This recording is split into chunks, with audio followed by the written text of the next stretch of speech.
কলজাত লাগুক আর আড্ডিত লাগুক, বিড়ি যে খায়, আমার পরিষ্কার কথা, আপনি আল্লাহর নবীকে ভালোবাসেন না, বাসেন না, বাসেন না, দৈন্তান নায়িকান না। সোজা কথা বলেন, বেড়া হইলাম না খারাপ। এখন বলেন, এখন বলেন, আলগা গিয়ে কয়েন না, আলগায় আমার বদনাম করেন না, তে ওয়াহাবি। এখানে বলবেন, এখানে বলেন, এখানে বলেন, এখন বলেন, এখন বলেন কি কারণে আমি নবীর দুশ্মন? আপনি এখন বলেন। আমি এই এখন যখন বয়ানে আসার জন্য ওযু করছি, তখনও আমি মিসওয়াক করছি, আমি নবীর দুশ্মন হব কেন? এই মিয়া, জীবনের প্রথম দিন থেকে আজ পর্যন্ত কোনোদিন দাড়ি কাটি নাই, আমি নবীর দুশ্মন হব কেন? কেন? রাতের 3:30 বাজে মাহফিল থেকে আইসা ফজরের নামাজ জামাতের সাথে কনকনে ঠান্ডার ভিতরেও পড়ি, আমি নবীর দুশ্মন হব কেন? আমার মা, আমার বাপ, আমার বিবি, আমার ছেলে, আমার মেয়ে কোনোদিন টেলিভিশন দেখে নাই, আমার ঘরে কোনো টিভি নাই, আমি নবীর দুশ্মন হব কেন? কথা বলেন না কেন?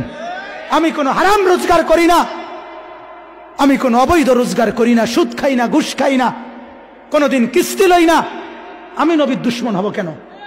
কথা বলেন না কেন? বলেন কি কারণ? কি কারণ? আপনি বিড়ি খান, আপনি নবীর আশেক, আলাপ মারণের জায়গা পান না? ঘটনাটা কি?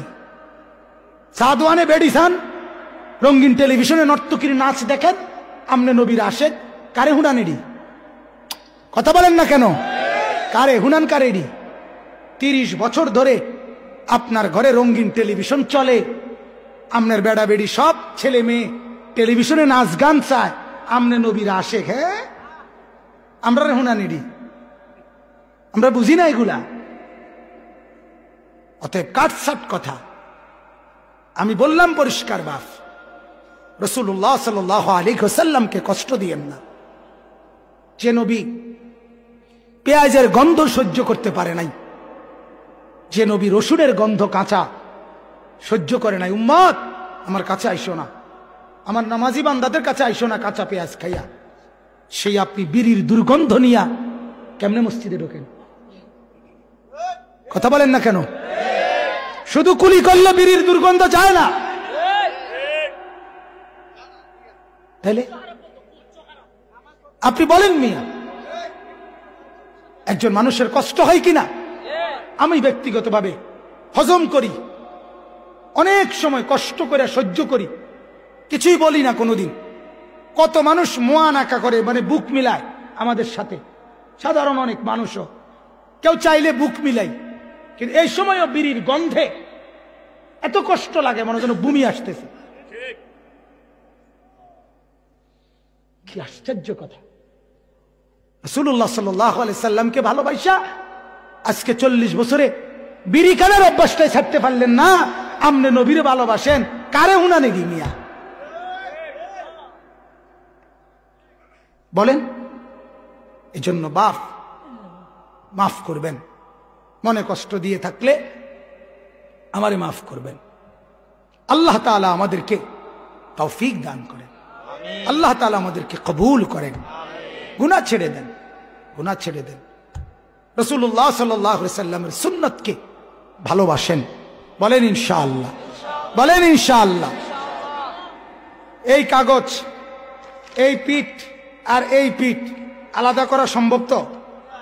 হ্যাঁ, ঠিক ভালোবাসা আর সুন্নাত নবীর অনুসরণ আলাদা করা সম্ভব না। ভালোবাসে যে, সুন্নত অনুসরণ করে সে, সুন্নত অনুসরণ করে যে, ভালোবাসে সে, এক হিসাব।